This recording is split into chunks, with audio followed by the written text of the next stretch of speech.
Ang saya-saya sa unang hirit, unang hirit.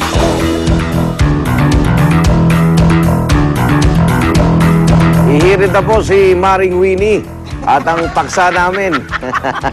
Tumanggi raw ang Armed Forces of the Philippines sa ibigay sa Commission on Audit ng aktual na bilang ng mga opisyal at sundalo nito sa kadahilan na posibleng maapektuhan ang ating national security. Pero ayon sa isang mababatas, malinaw na paglabag ito sa mandato ng COA. At nasa batas naman daw kasi ang pag-audit sa pondo ng AFP, lalo na nasangkot na sa iba't ibang kontrobersyang militar pagdating sa paggamit ng kanilang pondo. Makasama natin, ano hirit mo? Professor Winnie Monson. Mars, anong hirit mo? Good morning. Good morning Mga kapuso. Alam nyo, kung ang COA ay tinatanong lang, how many soldiers do you have in all? Right? Yan ang pwedeng sagutin yun. Pwedeng sagutin yun. At siguro sasagutin yan ng Army. Pero the moment the COA asks for where are these soldiers deployed, ay hindi na pwede. Talagang hindi na pwede yun. Particularly if you're talking about, sensitive areas, etc. Siyempre, etc.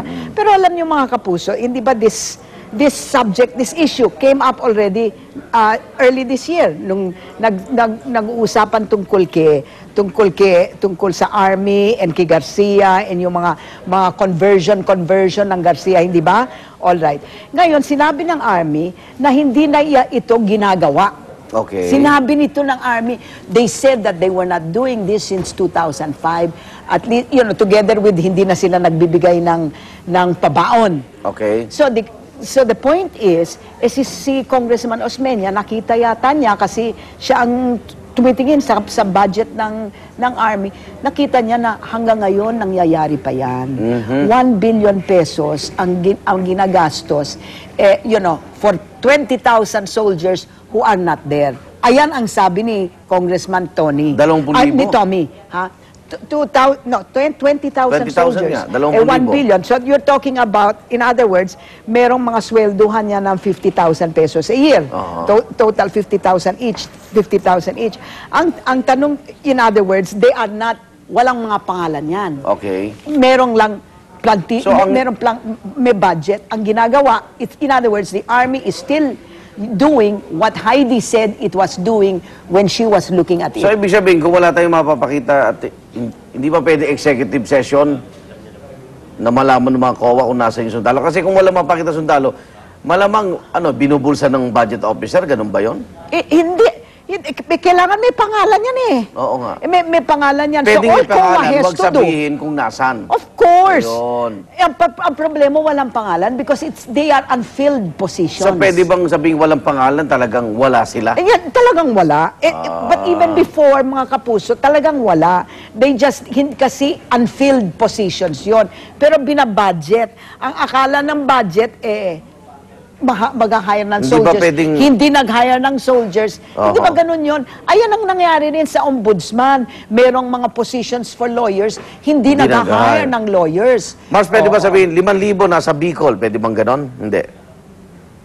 I really don't know. That is to me is a very sensitive question of national security. But you don't need that. Okay, nasa linya si Congressman Nery Colmenares ang bayan muna, isa sa mga sumisilip din ng budget itong ating armed forces. Good morning, Congressman.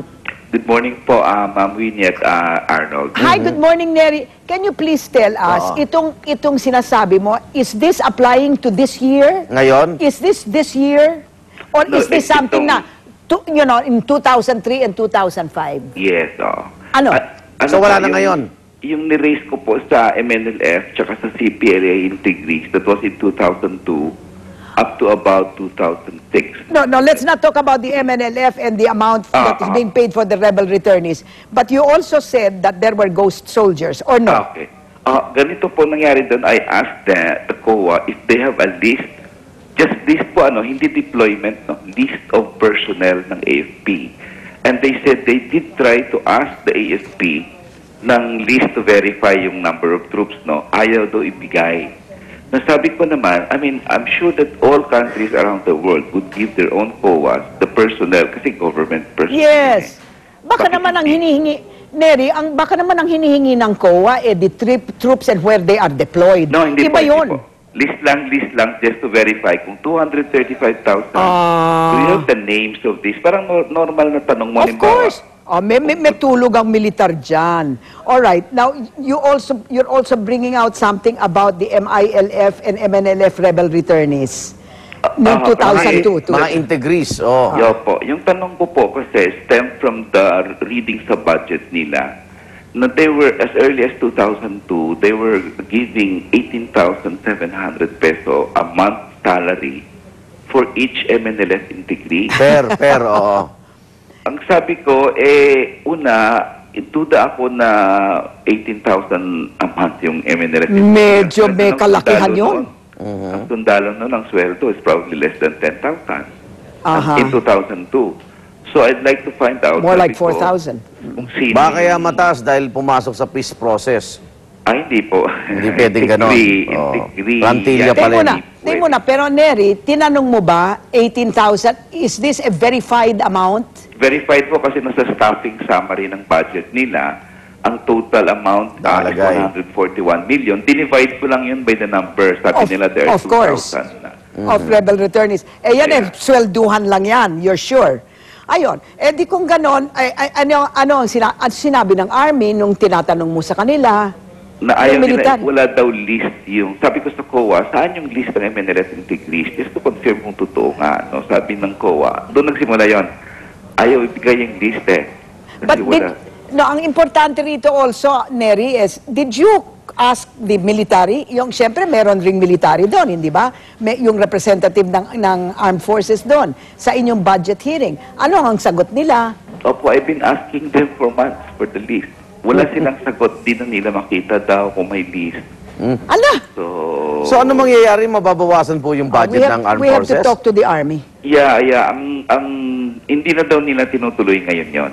That's what they said. Ganun lang. Teka muna, sandali lang. Ano ang hindi nila tinutuloy, Yung Neri? pagbigay ng sa MNLF integrity. Sa MNLF. Oo. Pero dun Or sa... the CPLA for that matter. Kasi dalawa yung binibigyan nila. Yung Cordillera. People's Yes. Liberation Army. So that's no longer Yes, sabi happening. ko, pero may MILF peace process na naman. Baka na naman ulitin yun doon na wala na namang list. Magbibigay na naman kayo ng 40 mil bawat integrity, di ba? Parang, But what about yung sinabi ba nila, tinutuloy pa nila yung itong mga to have a budget for a military whose number is not defined? well, ang sabi ng COA, I asked the COA doon, at sabi ng COA, ayaw daw talaga nila ibigay yung names ng personnel lang. No, Sabi the ko, question- what's national security problem there? The No, Army yeah, I is know. giving the names of their personnel to Pag-ibig Fund. Di ba? Kung Bibigay ito mo tanong, yung- Marshal. Neri, did you ask the military itself? Wala pong military doon sa COA budget. I was just... It was the COA budget that we Yes, were looking oo. at, not the armed forces budget. Hindi, nagulat Ayun. lang ako nung tinanong ko yung list.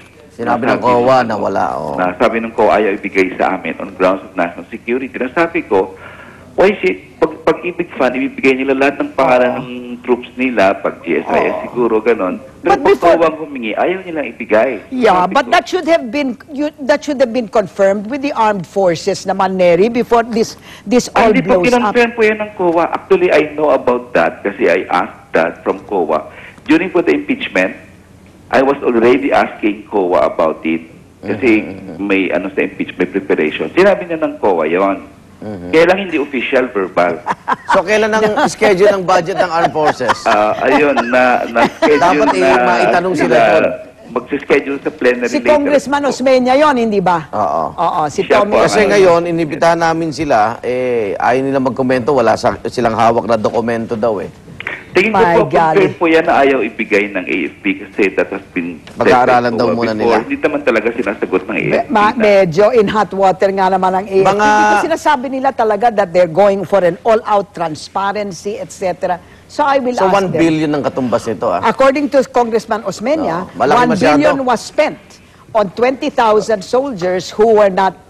Kailangan malaman kung ngayon existing pa rin yan o kung dati nang ginagawa. Hindi si Osmeña, Sabi niya, hanggang ngayon. It looks from the news Okay. report that Osmeña said he looked at it kasi siya ngayon ang in charge. Eh. Sa- So let's ask, you should call Osmeña and talk to Osmeña. him. Yeah. Okay, Kong, maraming salamat. Thanks, Congressman. Bayan mo Maraming na, salamat din po, Igan and Ma'am Winnie po. bayan mo na Representative Nery Colmenares. Ayan. Oh. Simpleng-simple lang. Oo nga ano, eh. ha? No, Kung may sinabi listahan, ng ang dali, COA. oh. No, but sinabi ng COA, immediately, is this Dapat true, tinawag. Army? Oo. Hindi ba ganon? Eh kung hindi makasagot ang Army, di halatang halata na. Okay. Huwag mo nang pasagutin.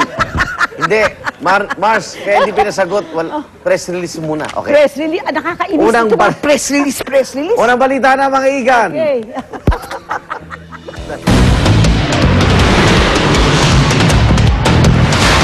Ang mga unang balita sa umagang ito,